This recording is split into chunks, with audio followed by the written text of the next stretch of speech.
Hi everyone, this is HM&S video number 45 and you are most welcome for it. Today we are going to talk about a very important feature in Excel, a feature that's used to do very many things in Excel. It can be used to split text stored in one column into different columns. It can also be used to convert numbers stored as text back to numbers, and it can also be used to do data format. This feature is called text to columns. Let's switch on to Excel and we dive deeper into how to use text to columns. Now, our first example here, we have some names. Some of the names are having 3 names, some are having only 2 names. We want to split these names into different columns. We want the surname to be on its own column, the given names on its own column, and then the other name on its own column. Now, to use text to columns, we are first going to highlight our dataset like this.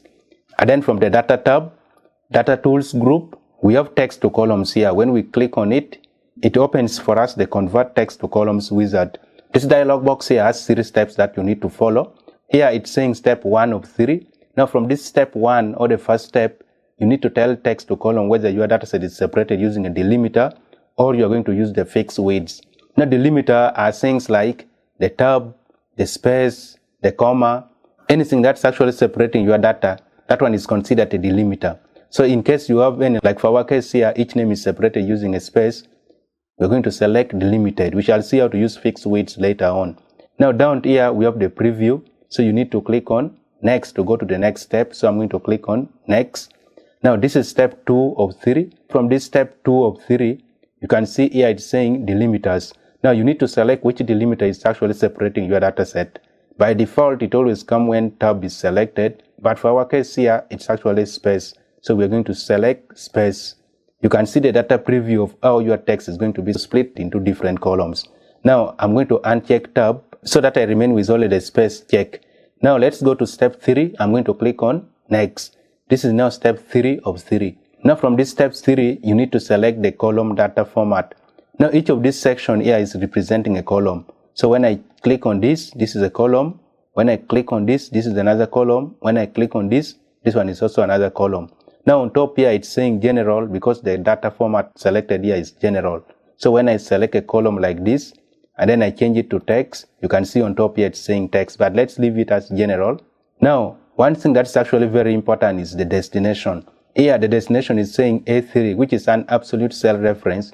That means text to column is going to start splitting our dataset from column A, and that's actually the column that's having our dataset here. So that means this column is going to be used as the first column after splitting the dataset.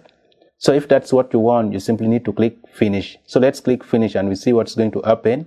So I'm going to click finish. You can see our data has now been split into 3 different columns. So you can come on top here, then you give it the field names or the column names, like surname, given name, and then other names. And you can see it's actually working very well, including these 2 that's having 3 names. Now let's scroll down a little bit for our second example. Here we have the same names, but this time around we want to keep the source data. So that means we're going to start splitting our dataset from the next column. So I'm going to highlight my dataset like this. And then from the Data tab, Data Tools group, we have text to columns here. Now the keyboard shortcut to go to text to column is Alt-A-E, and it will open for you the same dialog box. Also, it has a very old keyboard shortcut, but it still works up to now. It's Alt-D-E. And you can see it also opened for us the same dialog box.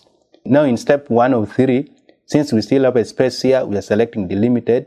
And then next, for step 2 of 3, our delimiter is a space, so space has already been selected.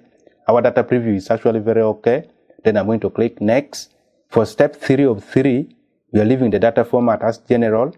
But for the destination here, I'm going to highlight it and change the destination to this cell here. When you are done, you simply need to click finish. And you can see we have kept our source data and our text has been split into different columns. So I'm going to scroll down for our next example. Now here we have some dates. We want to split it into day, months, and year on their own columns. For this case here, the delimiter that's separating the day, the months, and the year is actually a /. So let's highlight our data set and hit Alt-A-E to open text to columns. So this is our text to columns dialog box. For step 1, we are still going by the delimited. Then next, for step 2 of 3, under the delimiters, this time around our delimiter is not a space, so I'm going to uncheck space. And if you check among this list here, we do not have any /. but the last one here is saying others. So I'm going to click on that. And on this box here, I'm going to put a forward slash. But watch what will happen immediately I put a forward slash on our data preview here. So I'm going to type forward slash, and you can see immediately I do that, our data preview is now showing us that our dates has now been split into different columns. So I'm going to click next to go to the next step.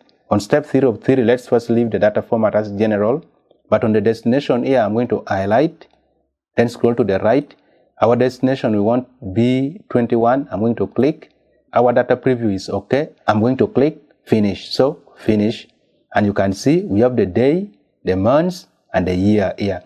Now, I want you to realize something. For the case of the day and the months, on our original data set, we have the leading zeros. But here, that leading zero is not there. This may be what you want, but in case you want to keep those leading zeros, let's scroll down and we see our next example. Here we have the same dates. We're going to split them into day, months, and year, but we want to keep the leading zeros. So I'm going to highlight this cell and do Alt-A-E to open our text to columns dialog box. Step 1 of 3, we're going to select delimited, and then next. Step 2 of 3, still we are using others and a forward slash. And then our data preview is actually very okay. I'm going to click next. Now, when you come to this step 3 of 3, this is where you need to change the data type. If you leave the data format as general, it will not show you the leading zeros. So what I'm going to do, I'm going to come to the data preview and click on each of those columns that's having a leading zero and change the data format to text. Let's start with the first column here, which is the day. So I'm going to click on the day and then come to the data format and change it to text. You can see on top here it's now saying text. Then months also it's having a leading zero. Currently it's saying general. So when I click on it, then I come to the data format. I'm going to change it to text. You can see our data format is now text, text, and then general. For years we can leave it as general because it doesn't have any leading zero. So I'm going to come to the destination here, highlight this, and then change the destination to B35. I'm going to click. All I need to do is to click finish.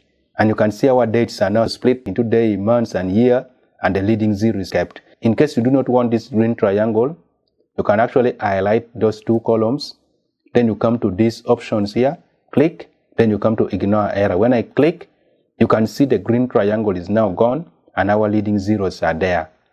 So let's scroll down for our next example. We have been using delimited. Let's also see how to use fixed weights. Again, we have some dates here. But this time around, these dates are not separated by any delimiter. But we want to split them into year, months, and day. I'm going to highlight my dates like this. And then Alt-A-E to open the text to columns dialog box. From step 1 of 3, since our dates are not separated by any delimiter, we're going to select fixed weights.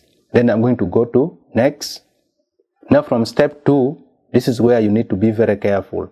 When you come to the data preview, we have some rulers on top here. When you come here and you click, you can see it's giving us some line, and where you create this line, text to column is going to split the column from that particular point. Now if you mistakenly click somewhere where you don't want the text to be split from, you can simply double click on that line and it will be gone. Now we need to be very careful. Let me first remove even this one. The first 4 characters is going to be our year, and we want the column to be split from that point. So I'm going to count 1, 2, 3, 4, and then click, and you can see whatever is on the left of that line is going to be our year, and that one will be on its own column. Again, the next 2 characters is going to be our months, 1, 2. I'm going to click, and you can see we're going to have 3 columns. The first one is having 4 characters, that's our year.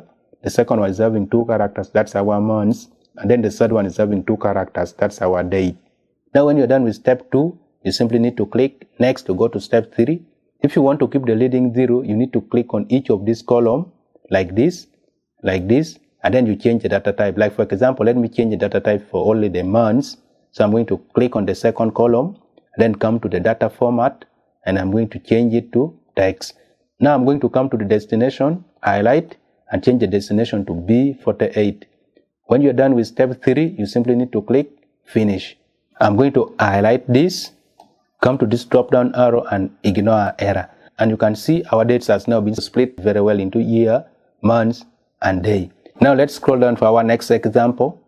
Here we have some dates, but this date are stored as numbers. We want to change the data formats as date so that it can easily be seen as dates. So I'm going to highlight them like this.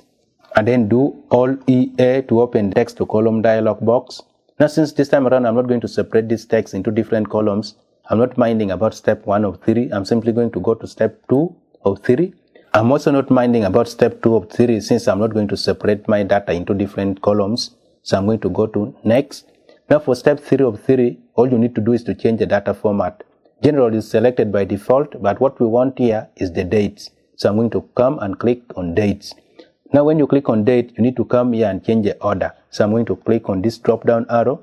Our date is stored as year, months, and then the day. I'm going to come to YMD, Y for year, M for months, and D for day. So I'm going to click to select YMD.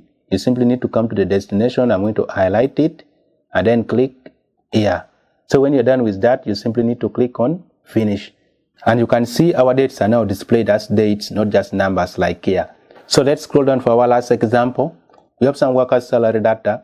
Let's first come to total here and then we do equals to sum. Tap to select it. When I highlight this and hit enter, you can see that we have 5 workers here and each worker is being paid a salary of $20. That means the total should be $100, not $60. We are getting $60 because the amount for Tom is stored as text and also the amount for Winnie is stored as text. So the sum function is actually programmed to ignore text. So it's ignoring those 2 values and only summing the numbers. We're going to use text to columns to change those texts back to numbers so that the sum function can also consider them. So I'm going to highlight my range like this and then hit Alt DE to open text to columns dialog box. I'm also not going to split this into different columns, so I'm not minding about step 1 of 3. I'm simply going to go to next. Also step 2 of 3, I'm not minding about it. I'm going to go to next. Now when it comes to this step 3, you need to make sure that under column data format, general is actually selected and you simply need to hit finish. You can see that our total is now 100. That means the 2 texts has now been converted back to numbers. So I'm going to Control Z to undo that. With this range still selected, you can as well do Alt DE. And since we want the default for all the series steps, you simply need to hit finish and you can see it works. So I'm going to Control Z again to undo that. If you want to use the keyboard shortcut, you simply need to hit Alt DE. Alt DE will open for us the text to columns dialog box and you simply need to hit F for finish and it will work very well. So I'm going to Control Z. Let's do that again. Alt DE F and you can see it's actually working very well. I'm going to Control Z. You can as well use Alt AEF and it will work very well. Yeah, that is it for this video. If you haven't subscribed, please do subscribe. And if you found this video interesting, give it a like and then you share it with your friends. This is a video where we talked about how to use VLOOKUP. You can click on it, then you go and watch it. Until next video, HM&S video number 46, then we meet again. Thank you.